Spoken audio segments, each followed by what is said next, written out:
Hi, and welcome to OZ Deals. Here we help real estate investors identify great deals and qualified opportunity zones across the USA. Each week, we're going to review three curated deals with all the juice and no fluff, just great deal flow to help you put your capital to work. Before we get going, just a quick reminder on deploying that capital. So if you had capital gains realized between October 4th of 2019 and July 4th of 2020, then your investment deadline is December 31st of this year to deploy that capital. If you realize your capital gains after July 4th of this year, then your deadline is 180 days after those gains were realized. But just a quick reminder again, you have less than a month if your capital gains were realized between October 4th of 2019 and July 4th of 2020. All right, cool. So let's dive into this week's opportunity zone. So first we have 3218 MLK Boulevard in Austin, Texas. First of all, shout out to all the Whataburger fans out there. Love the idea of having those delicious burgers right next door to you. So the first things you're going to realize about this property is that it is two different office buildings, only about 4,200 square feet. What I like about those two different office buildings is that they can cash flow while renovations are happening if that's what you want to do on this thing, or perhaps you want to cash flow one building and scrape and build another on there. That could be an excellent idea as well. Really, the 304 a square foot is maybe on the more expensive side for office buildings, especially in this status. And to be clear, this is not a central business corridor, but there's a lot of things happening right at this big intersection. So let's head over to, let's see, Google Earth here and check it out. So before we check out that property, just want to remind you what you're seeing here is opportunity zone layers, one layer on top of Google Earth. This is a service that I provide for other clients. It's also something that you can pick up yourself at remapdata.com. Again, this is just a nice little file that you can upload into Google Earth, which I really like to do. The other cool thing you can do is put it on your mobile phone and actually drive around with Google Maps, and it'll show you exactly where opportunity zones are, so you can go drive around and prospect for yourself, something that I love to do. So yeah, again, let's head back and check out 3218 MLK Boulevard. And what you're going to first notice is this is the closest opportunity zone to the center of Austin. Really love how in the mix this is of just so much growth and so much action happening. In particular, if you go to the west here in this kind of Manor district, this is an area that has traditionally served maybe more undergrads, but as this area has just become so central to Austin, property values for these single family homes are amazing. The retail spots on Manor Road are always great, but actually as you get close to the airport, that's where a lot of the action is happening. Particularly, I love that the CAT Metro rail is over here, and along you can already see some of these huge multifamily developments going on along here, close to this Airport Boulevard road, but it's really taking advantage of the rail system. And by the way, Austin just passed another bond to extend their rail system and to add another line. And the cool thing about rail, if you know anything about public transit, is that the value of all the real estate around one station actually increases when the number of stations increases in a network, right? And that makes sense because now you can go to more places, and more people from those places can come to you, right? So this is kind of the old school Facebook, if you will, because the value is derived from the graph or the number of nodes in a network. So really, you see people investing in these nodes, investing around these stations, and that's what this opportunity represents. By the way, what are some other cool things that I like about this little plot of land is when I lived in Austin for quite a while, I actually lived in a multifamily very similar to this. It was 27 units, a nice thin plot of land right in the middle of everything. It was not expensive but not cheap, and that's the bread and butter of what a lot of Austinites like myself were looking for.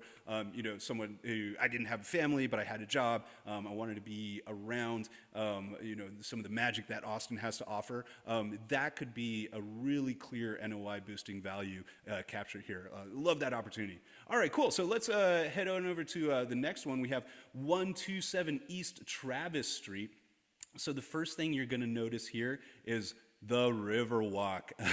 All people who visit San Antonio probably know the Riverwalk. We are really proud of it. It's a beautiful little area that locals go to. But more importantly, this area of the Riverwalk is home to 39 million annual visitors. Those are really two main populations. The first population is that San Antonio is kind of the vacation home for other Texans around the larger cities and around some of the smaller cities, with Fiesta Texas, SeaWorld, the Alamo, et cetera. That there's things to do. But the even bigger population of visitors actually comes from conventions and business folks who are traveling through the city, and they are 100% always on this stretch of the Riverwalk, and that's why we really like this property for an eventual hotel, we believe, because not only have we seen other hotels really find success in the San Antonio area, but we know that with this thin strip of land, we're going to have some pretty expensive land, but we know that a lot of value can be extracted. And we can see that not just from the other hotels that are popping up, but from the activity. So to the north here, we have Weston Tower, which is probably one of the biggest, if not the biggest office tower in the U.S., developed by Graham Weston, who's super active here. By the way, he is now putting in review, and we're pretty sure it's going to get passed, a large 40-story apartment complex right here over this parking lot. And what this is serving is, not only this Embassy Suites right here, which hosts a ton of visitors, but this is also serving this nascent tech community. So down here you have the Geekdom Incubator community, and then next door across the street you have the ScaleWorks private equity firm that is invested in a number of tech firms.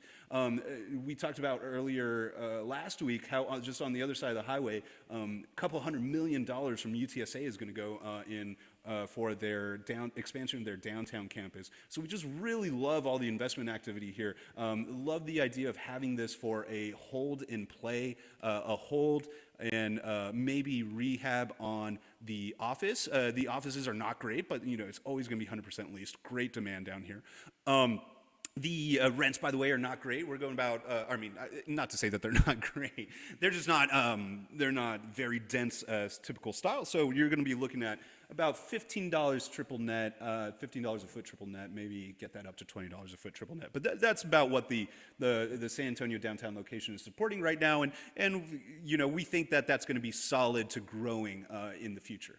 All right, cool. So let's move on to our third property here. This is an Oak Cliff multifamily portfolio. So this is 6 buildings in particular. And what I want to point out here from the photos is that this is a common real estate play in Texas. So there were a lot of multifamily apartment buildings in the 50s, in the 60s that sprang up around these great neighborhoods close to the central areas around Texas. And what they need is they need light renovations. So you're talking about anywhere from, let's say, $2,000 to $4,000 a unit for budgeted for your renovations, where you're going to do your kitchen, you're going to do your bath, you're going to do your floors, and that's pretty much it, right? So you hit the big stuff, but you also don't spend a lot, and then you're going to be able to realize some immediate value on those rehabs and also push rents up. Speaking of pushing rents up, let's go ahead and check out the Google Earth so we can find out exactly where these properties are. I loaded them all up a little bit earlier so we could take a look at all 6. Flying on over to Dallas. So you're going to notice why I love the possibility for rent growth is probably primarily because of its location. We got proximity to central Dallas, right? So a huge number of just institutions here, right? You're talking about the state, federal government, large banks located in and around the central Dallas area. And you'll notice because we're so close, that is what is going to be popular to folks who are looking to live around here in these multifamily. But again, what's interesting about the geography is that this is separate, this close but separate from the central area. And you really get that feeling. And that's what's to love about this area is that this little rectangle in particular is known as Bishop Arts District. Some people have referred to it as the Brooklyn of Dallas. Well, I think that's maybe a bit of a stretch. I really like the analogy in that there is a sense of separating yourself from the main city and having a great little retail, arts, restaurant, great vibes down here. And those vibes have definitely been reflected to the west here in this in this single family home area. The prices have definitely been, reflecting that there's been hot demand here, especially close to this golf course. On the other side of Bishop Arts it's not known as being as nice, right? So it's zoned a lot more industrial and multifamily. It's also reflecting that this part of Dallas was traditionally a more poor part of Dallas, but it is slowly changing, right? This is an area of Dallas where you're going to see, this brand new, beautiful single-family home next to maybe an old home that hasn't been touched in decades. But what you do see is you see multiple investors, not only on the west side with these single-family home investors. What the broker on this deal loves to emphasize is that HEB, which if you're not familiar is, I believe it's the third or second largest grocery chain in the United States, based out of San Antonio, Texas, but it basically owns the Texas grocery market. And they're huge real estate investors, and they are, of course, they're in this area. So I forget exactly where, but they're in this industrial area close to this portfolio, and they have teased, although not promised, the possibility of a Central Market branded store in this area, which to give you a good sense, again, if you're not familiar with HEB, this is basically the Whole Foods competitor, right? This is an upscale, very nice grocery store. But the thing about it as well is that it's actually not nearly as common as Whole Foods. There's sort of a unique upper class cachet to when your neighborhood gets a Central Market. So if that is a go, right, that's just another signal that this market is super hot and prime for a lot of great growth, and prime for a lot of folks who, again, they want to live here and they want to live in a good spot, and they're definitely willing to pay $1 a foot or over $1 a foot in monthly rents. So definitely love the possibilities on this portfolio here. So that's going to do it for this week's OZ deals. Just a last request, hey, stay in touch. I'm doing this service for free. Also, just as a reminder, sending out a weekly Substack where you can check out these deals free to your email every Thursday. So go ahead and sign up there, subscribe on this YouTube channel. We'll end it there, and happy weekend, everyone. Happy investing.